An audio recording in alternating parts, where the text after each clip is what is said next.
Você, Mariana, que estava esperando a aula, que tem concurso agora, eu não disse que eu ia gravar? Estou aqui de volta agora recuperada. Peguei uma virose grande, né? Fiquei com a voz comprometida, mas graças a Deus, né? Sobrevivi. Estou aqui de volta para a gente continuar o nosso Começando do Zero de gestão de pessoas e recursos materiais. A gente ainda tem 2 assuntozinhos para a gente tratar de gestão de pessoas. Estamos no final já. E aí, na aula de hoje, provavelmente a gente já entra na matéria de recursos materiais, tá bom? Vamos voltar, né, a falar de um pouquinho desses assuntos de gestão de pessoas. Nós estávamos, inclusive, na última aula, iniciando, né, o assunto chamado mudança organizacional. E eu me lembro que eu trouxe umas iniciais, né, do porquê que esse assunto tem caído tanto em prova de concurso, né? O que significa tratar da mudança organizacional, né? Então, a gente pode enumerar aí, primeiro, 2 fatores. Um do ponto de vista organizacional e o outro do ponto de vista individual. Do ponto de vista individual é simples. As pessoas, eu não vou dizer que elas rejeitam, eu não vou dizer que elas dificultam, mas a mudança, gente, ela sempre promove algum tipo de ansiedade, mesmo que a mudança seja para melhor. Né? Você pode analisar por você, né? Quando você vai iniciar um trabalho novo, ou vai fazer uma coisa nova, isso gera uma ansiedade. Tem gente que quando vai viajar, né, gera uma ansiedade, né, ou qualquer coisa nova que saia ou que tire a gente da rotina, né, gera um certo, não vou dizer desconforto, mas assim, né, gera essa ansiedade que faz com que a gente fique mais atento àquela situação. Pois é, existem, né, na mudança forças nas pessoas, né, que fazem com que impulsionem a mudança ou criem restrições à mudança, tá certo? E por conta disso, né, desse estado diferenciado que se promove nas pessoas, a literatura passou a estudar o processo de mudança e fazer com que, né, e trabalhar para que as pessoas lidem melhor com esse processo de mudança, né? E aí, por que a gente diz que as pessoas têm que lidar melhor? Porque hoje a sociedade moderna exige que a mudança seja a regra e não exceção. Até a década de 50, a gente dizia que a mudança era exceção. Ou seja, as organizações viveram aí um período durante muito tempo, de 1900 até 1950, ou seja, quase 50 anos, um período de certa estabilidade nos paradigmas de gestão, nos meios de produção. Daí a gente vivia a era da eletricidade, que vinha ali desde o final do século XIX, adentrando pelo século XX, e aí o paradigma da época era a busca da eficiência.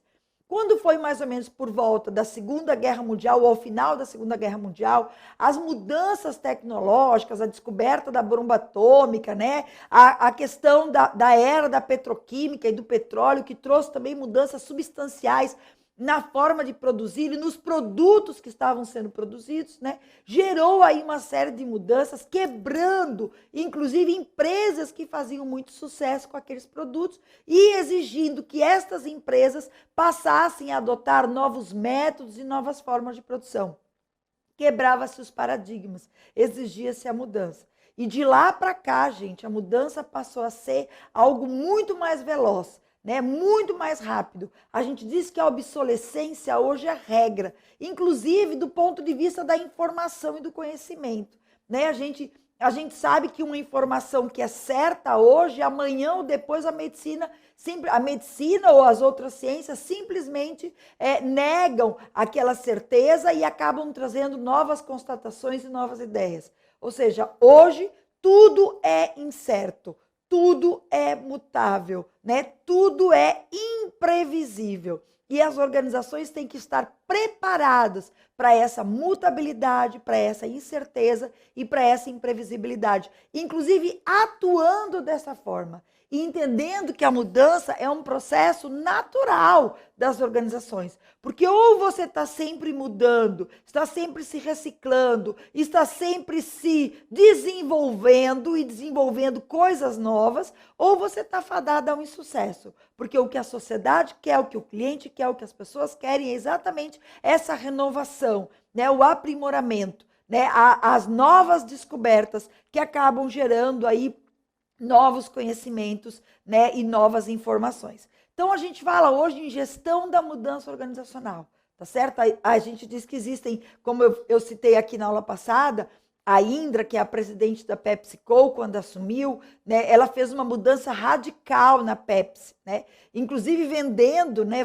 vários dos seus produtos, né, que estavam voltados para guloseimas ou para uma sociedade que ela chamou de não saudável, né, e passou a adquirir uma nova carteira de produtos voltado para essa linha mais saudável. Então, ela, por exemplo, vendeu os salgadinhos Pipos, vendeu a Pizza Hut, né? E aí ela comprou a Gatorade, comprou H2O, comprou as aveias Quaker, ou seja, saiu mudando sua carteira de produtos mais alinhadas com essa era saudável, com essa era de alimentação, né, voltada para a saúde das pessoas, que segundo ela era um movimento, né, do futuro aí das organizações, tá bom? Então ela dizia, né, ou as organizações mudam ou as organizações morrem. Então nós temos que estar preparados para aquilo que o ambiente quer, e estar sempre se antecipando às demandas do ambiente, tá certo?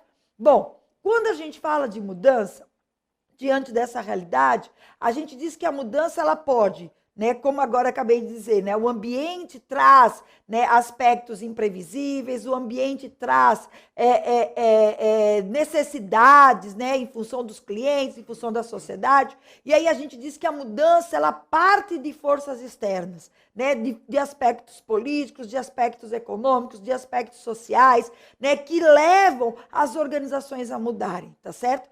Mas o processo também pode ser interno, ou seja, forças internas levam as organizações a mudarem, tá certo? Forças relativas à estrutura, necessidade de mudança na estrutura formal, na estrutura informal, na linha de comando, na cadeia de comando, na necessidade de rever os seus processos, ou seja, a gente diz que a mudança ela é um processo que pode ser proveniente de fatores externos e de fatores internos da organização, né? Não importa. O que importa é que a gente tem que mudar, tá certo? E tem mais, a gente tem que se preparar para essa mudança, tá certo? Porque o que existe, a gente diz que a única coisa estável que a gente tem é o instável. A única certeza que a gente tem é a incerteza, tá certo? Porque a vida é um apagar de interruptor, como a gente diz, né? A qualquer momento pode acontecer um evento, um fator que leva a gente dessa para outra, né? E essa é a única certeza que a gente tem, que tudo vai mudar e que nada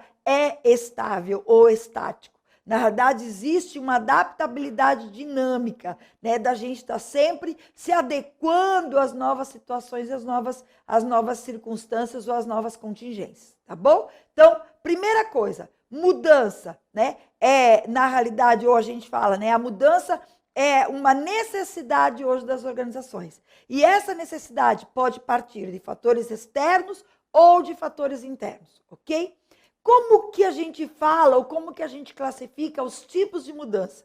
Eu relacionei aí no teu material alguns tipos de mudanças que caem em prova, mas assim, eu queria dizer para vocês que isso não é um arcabouço fechado, eles podem citar outros nomes, eu vou trazer isso aqui para gente, né, para a gente poder falar. Ou seja, o que você tem que perceber, né? Pela palavrinha que está caracterizando aquela mudança, você tem que perceber o que ele está querendo dizer ali com aquela mudança. Por exemplo, o que é uma mudança reativa, né? Que a gente está colocando aqui.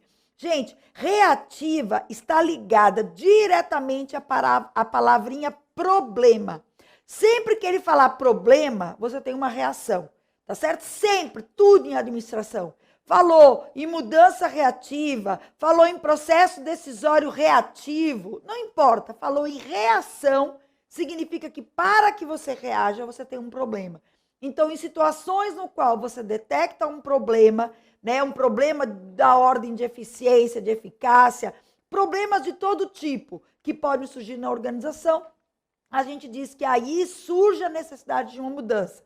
Que tipo de mudança? Uma mudança reativa. Por quê? Porque os problemas já acontecem e eu estou reagindo a eles, tá certo? A mudança proativa já está dizendo, eu estou me antecipando aos problemas, tá certo? É quando eu desenvolvo um programa de mudança planejada, deliberada, para mudar o status quo. Então, proativo é quando eu me antecipo, é uma mudança, né, que foca no futuro, e eu me antecipo a algo que nem aconteceu, né? É como se eu dissesse assim, a mudança reativa é um diagnóstico, a mudança proativa é um prognóstico, ou seja, um prognóstico de algo que pode ou não acontecer. E o diagnóstico é algo que já existe, um problema que já aconteceu. Tá bom? E aí a gente diz que a mudança proativa, normalmente, como está dizendo aqui, envolve, né, um planejamento daquilo que a gente quer que seja alcançado.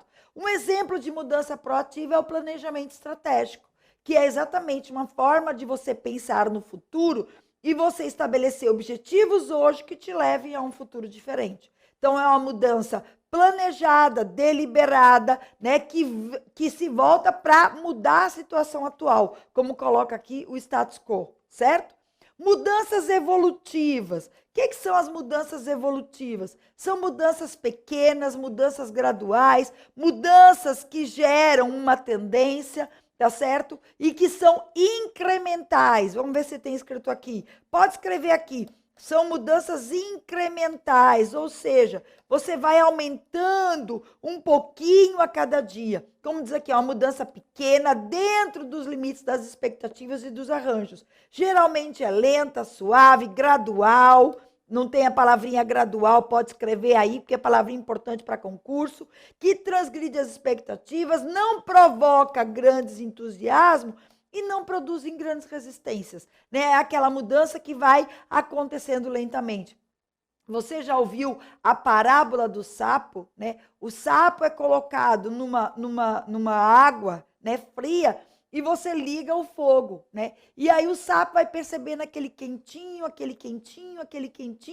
né? E ele, sem perceber, né, ele, né, tá sendo, né, fervido ali na água, e daqui a pouco a água começa a borbulhar e o sapo morre ali, né? Não é nem afogado, né? Morre ali, né, queimado naquela água quente, tá certo? Então essa parábola do sapo significa o quê? Que as coisas vão acontecendo na vida, a gente não vai percebendo essas mudanças incrementais e, no fim das contas, essas mudanças vão nos levando para a morte, vão nos levando para o insucesso. Então, é muito importante que a gente também acompanhe essas mudanças evolutivas, essas mudanças incrementais, porque essas pequenas mudanças acabam provocando grandes consequências na vida da gente, né? E as mudanças podem ser evolutivas. Um exemplo de uma mudança evolutiva é o que a gente chama de ferramenta da qualidade. Você já deve ter ouvido falar. A qualidade total. A qualidade total é um modelo de excelência que envolve estabelecimento de padrões, né? Falar em qualidade, gente, significa você estabelecer padrões, ou seja, metas e métodos, e você acompanhar para a consecução daquelas metas. A gente diz que o grande instrumento da qualidade é o que a gente chama de ciclo PDCA. Não sei se você já ouviu falar, né? O ciclo PDCA, que é um ciclo chamado de ciclo de melhoria contínua, ou seja, é uma melhoria incremental, é uma melhoria lenta, suave, tá certo? Que não provoca grandes entusiasmos, mas também não provoca grandes resistências, é gradual. E se volta no o P, né, que a gente chama do PDCA, envolve o plan, que significa planejar metas e métodos, envolve o do, que significa treinar e executar, o check, que significa medir e monitorar os resultados, e o act, que significa corrigir os desvios. Quer dizer, qual é a ideia do ciclo PDCA, gente? Rodar o ciclo PDCA, né, significa trabalhar metas e padrões, né? Significa treinar as pessoas e executar para você alcançar aquelas metas e os teus padrões dentro dos métodos. Significa estar medindo e monitorando aquilo que você planejou com aquilo que você está realizando. E significa corrigir os desvios. Alcançou, né, aquela meta, o que você faz? Você padroniza ou você estabelece uma meta para você aumentar ainda mais.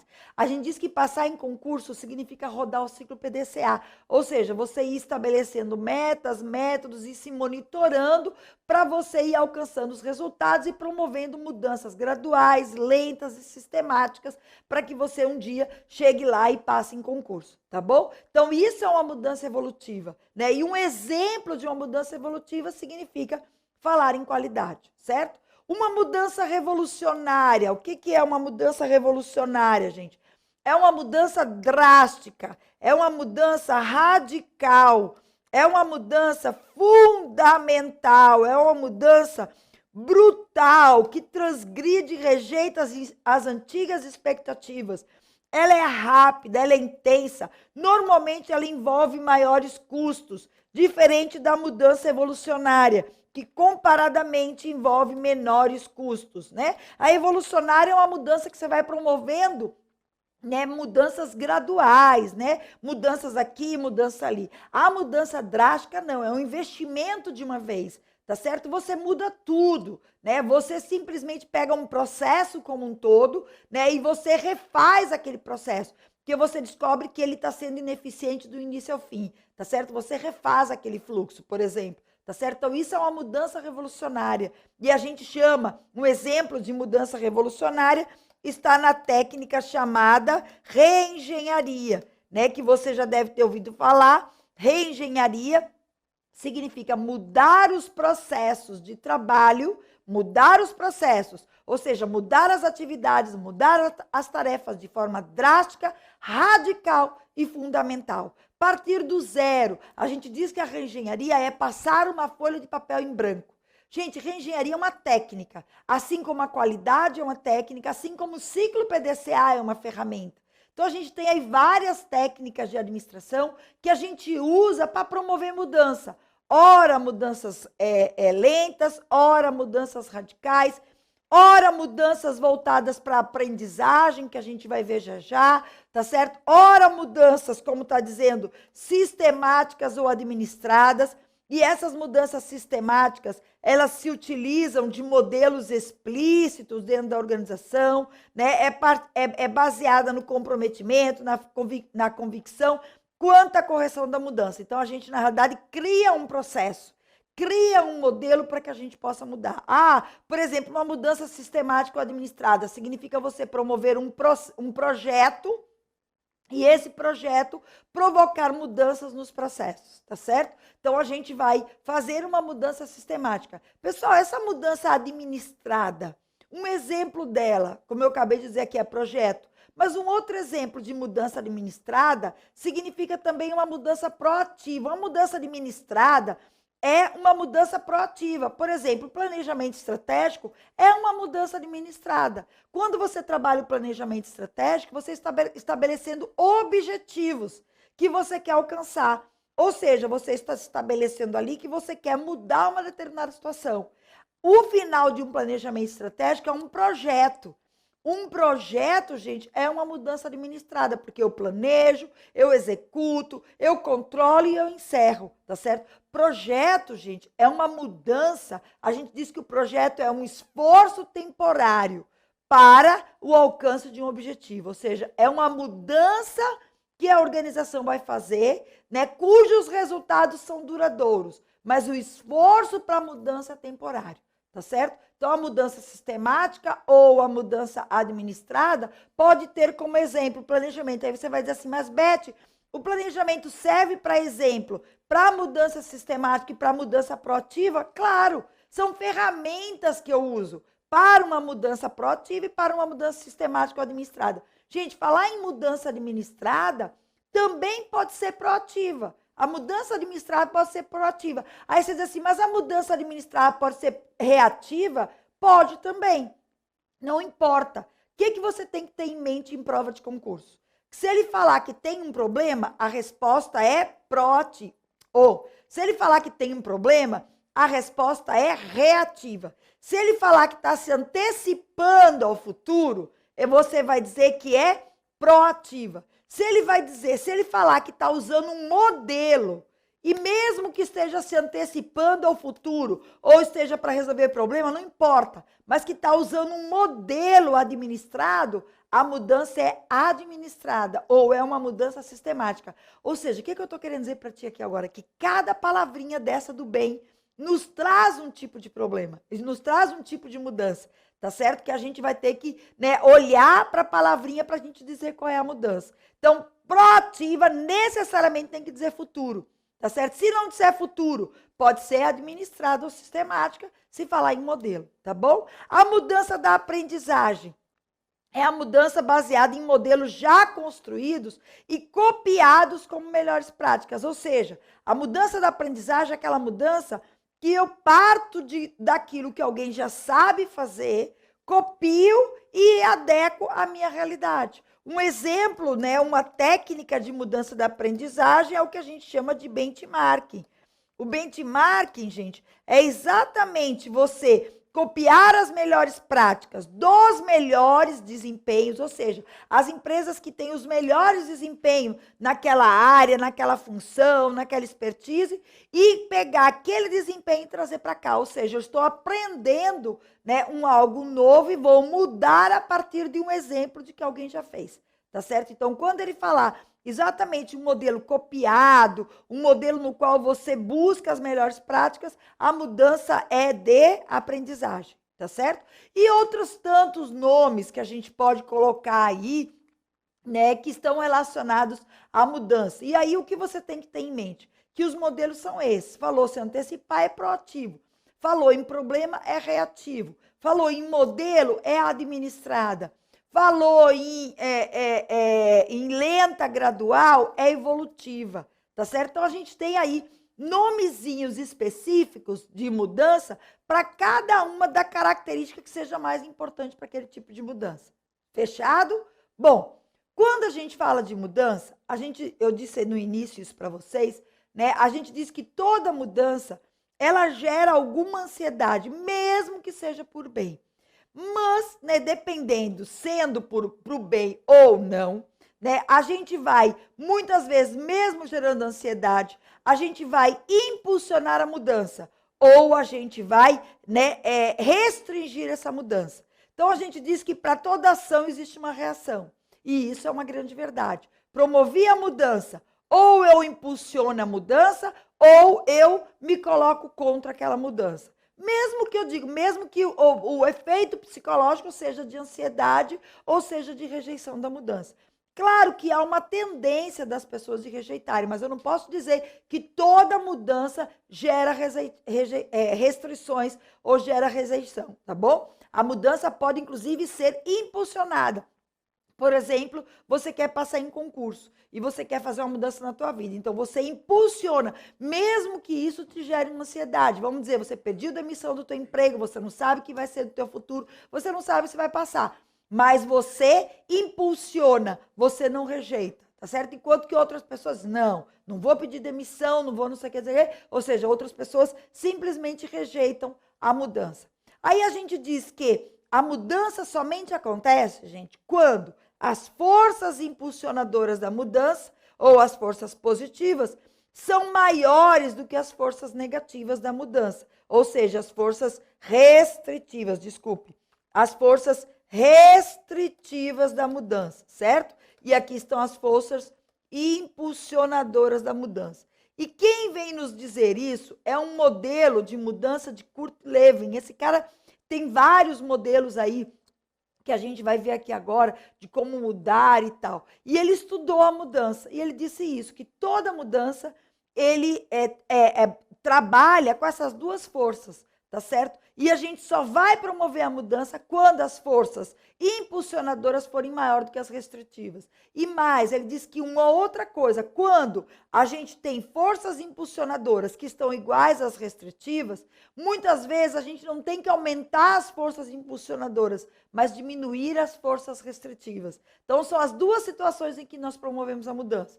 Ou as forças impulsionadoras são maiores, ou a gente tenta diminuir as forças restritivas, ou seja, ou a gente atua na força impulsionadora, ou a gente atua na força restritiva, tentando diminuir essa força restritiva.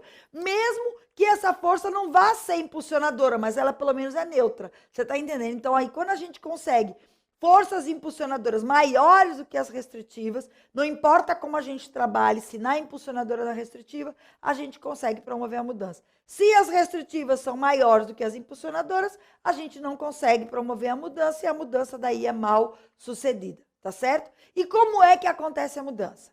Bom, nós temos o modelo mais famoso, mais cai em concurso, né, mais conhecido, que é o modelo de Kurt Lewin, esse mesmo cara que tratou aí, né, dessas duas forças que atuam na mudança. E ele diz que a mudança, ela acontece em 3 fases. A primeira fase, que ele chama de descongelar, que é quando você começa a quebrar os paradigmas, você começa a questionar aquela situação, você quebra o teu status quo, ou seja, os teus padrões, você começa a questionar e a criticar aquilo que você tem. Tá certo? E aí você parte, né? Quando você começa a quebrar, você parte efetivamente para a mudança. E quando você parte para a mudança, você começa a implantar as novas ideias, né? O novo modus operandi, tá certo? E começa a se identificar com essa mudança. Tá certo? A se identificar com essas novas ideias, essas novas práticas que são aprendidas a partir daquelas práticas que foram abandonadas. E aí a gente diz que você começa a se identificar e começa a internalizar aquele modo de agir e aquele modo de fazer. E ao internalizar aquele modo de agir, aquele modo de fazer, você daí passa a adotar novos procedimentos, novas ações, e aí a gente diz que a gente passa a criar um novo congelamento, ou que a gente chama de um recongelamento da situação, que é quando efetivamente a gente, né, passa a adotar aquelas práticas como sendo práticas mais estáveis e mais programadas e mais cotidianas. E aí a gente diz que é nessa fase do recongelamento que a gente precisa de suporte e precisa de reforço. Por quê? Porque a ideia do suporte e reforço, gente, acontece porque na menor situação, né, às vezes a gente tende a retomar as antigas práticas. Tá certo? Então, eu costumo dizer que é, por exemplo, concurseiro, né? Concurseiro começa a ver que, poxa, eu estou trabalhando na iniciativa privada, estou trabalhando muito, sei lá, fui demitido, e aí qualquer coisa demite, eu quero um emprego estável. Então, você começa a criar uma crise interna, como a gente diz, né? Porque você começa a quebrar aquelas velhas ideias de que a iniciativa privada é melhor, de que a iniciativa privada você pode ficar rico e que o serviço público é muito estável, é muito burocratizado. Você começa a quebrar isso. E aí o que você faz?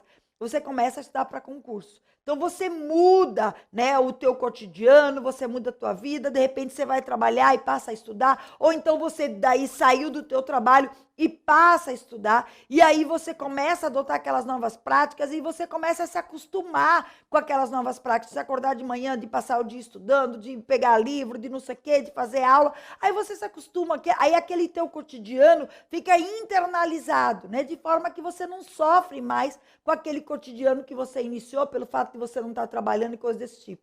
Só que, o que acontece? Essa nova prática, gente, precisa de reforço. Como? Porque qualquer coisa que te tire dessa nova prática, ou seja, um final de semana, um feriadão, no qual você vai descansar, passa 4 dias sem estudar.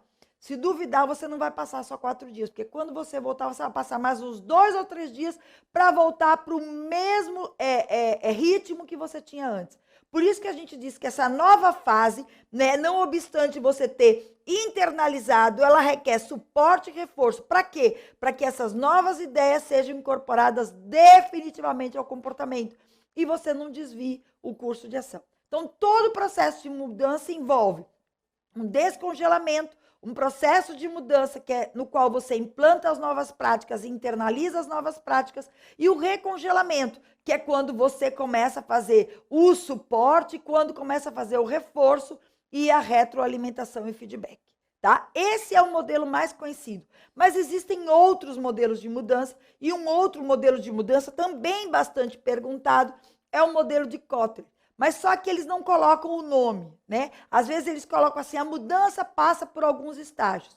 E aí, nesse caso desse modelo, ele diz o seguinte, Kotter, né? Ele diz assim, que a primeira coisa num processo de mudança é você criar um senso de urgência. E o que é um senso de urgência?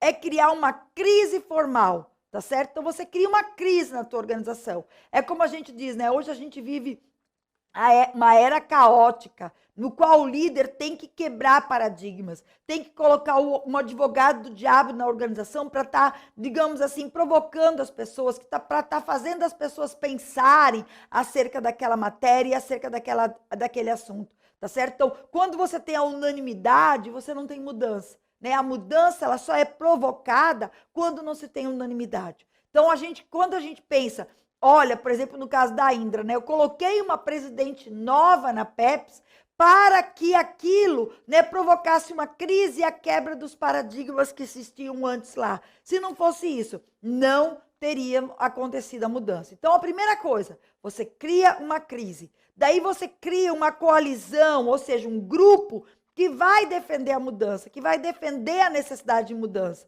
Você desenvolve uma visão da mudança, ou seja, se a gente mudar, a gente vai estar alinhado com o futuro, a gente vai ter mais estabilidade, a gente vai ter, não vai ficar rico, mas você vai poder pagar as suas prestações, né? Você vai poder envelhecer sem ter medo de perder o seu emprego. Ou seja, você desenvolve um quadro futuro a partir daquela mudança que tem hoje. E você comunica, vamos então mudar? Vamos então estudar para concurso? Vamos. Essa fase a gente chama de planejamento da mudança, que a gente vai chamar de descongelamento, né? Vamos chamar de descongelamento, que é exatamente aquilo que Levin, né? Que a gente diz Kurt Lewin, estabeleceu como processo de mudança. E aí entramos na mudança propriamente dita, ou seja, passamos a investir os funcionários para que eles comecem, né, dentro daquela grupo de coalizão, a comprar a ideia da mudança.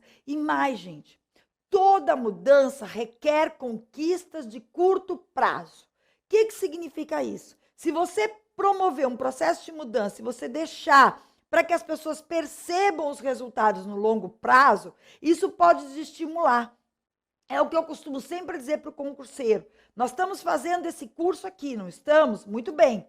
Aí o que você tem que fazer? Questões. Ou seja, eu deixo algumas questões aí que você faz, tá certo? Mas você também tem que buscar fazer questões. Para quê, gente? Para que você comece a ver os ganhos em cima disso. Você vai fazer as provas. E aí, quando você fizer as provas, você também vai perceber os ganhos. Ah, eu consegui perceber um ganho em gestão de pessoas, eu consegui perceber um ganho em direito constitucional. Então, você começa a perceber que você está evoluindo. Então, as conquistas têm que ser feitas no curto prazo.